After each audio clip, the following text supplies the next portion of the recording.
Yo, what's going on guys? Obie here, back with another YouTube video. In today's video, I'm going to be talking about how to qualify for semis of the FNCS. My team and I qualified this past weekend for semis, and then we ended up coming in 250th place, somewhere around there in semis. Also, before we get into it, make sure to use code OBIE in the Fortnite item shop. Alright, so the first thing I want to talk about is your drop spot.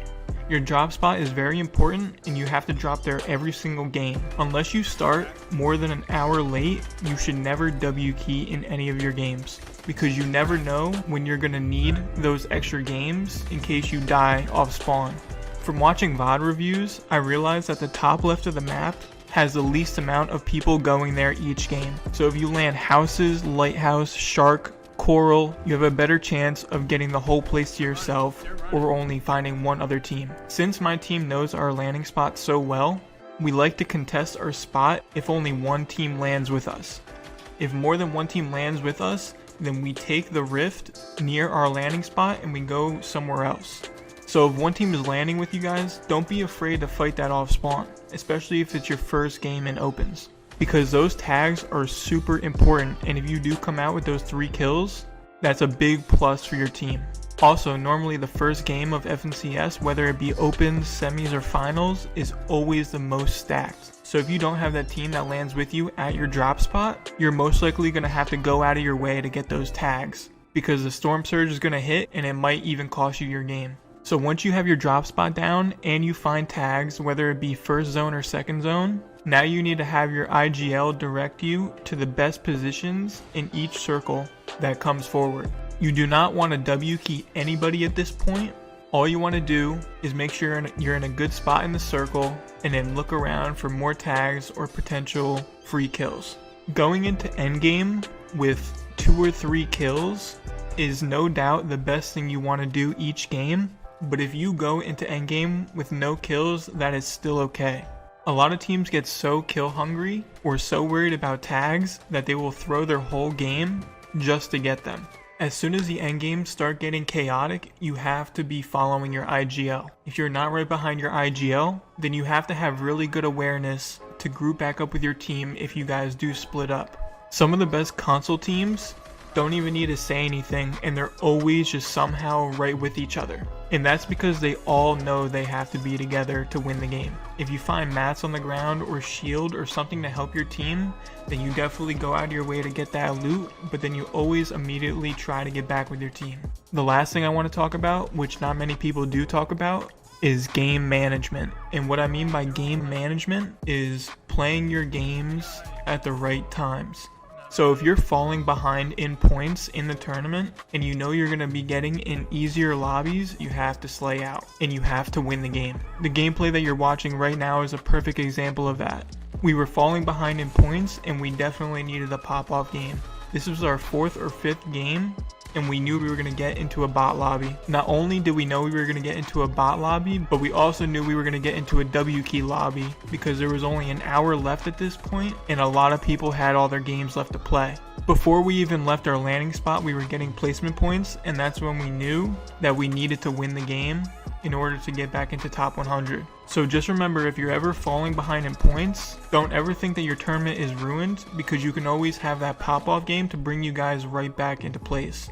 I think the most crucial game is game 8 when there's about 30 to 25 minutes left, because you know you're going to be going into a W key game where everyone is going to be dying early, but you're going to be playing it out for the win. So it's going to be easy placement points, the end games aren't going to be as stacked, the players aren't going to be as good. You have every reason to do better in that game. So if there's ever 25 or 30 minutes left of the tournament and you have more than 2 games played, never W key. Always play the game out, because it's going to be an easy lobby where you could potentially pop off. That's all I wanted to say in this video, so hope you guys enjoyed. If you did, make sure to leave a like. Also subscribe to the channel because I'm almost at 7k subs. Use code OBIE in the Fortnite item shop, and peace out.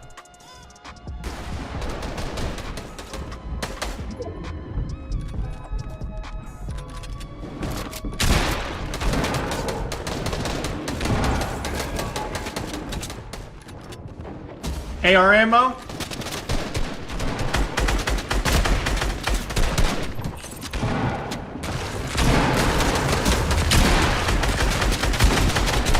Back up, Rex. Come on, Rex. Come on, Rex.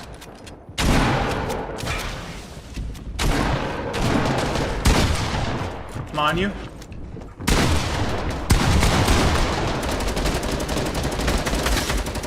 Right here, right here. Alright, I got it.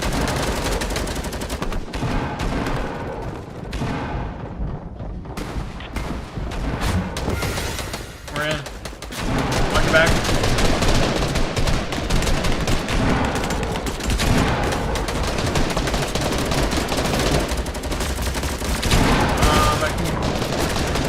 I got 32. I got 32.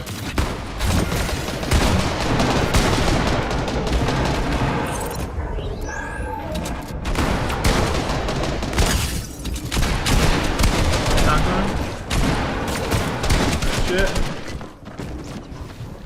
Yeah, I used it.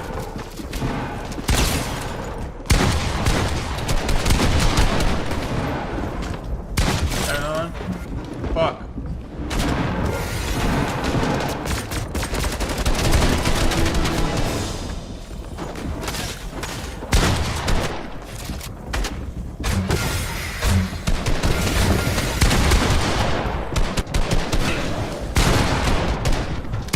Yeah, come to me, I got good shit.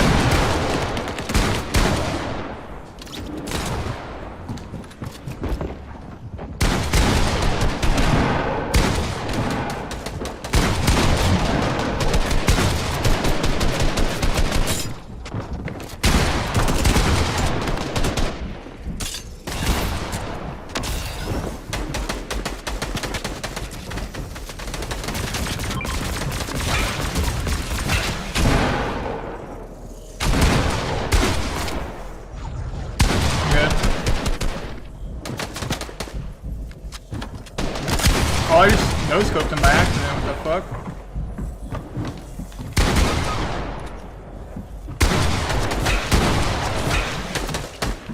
Dude, fucking up.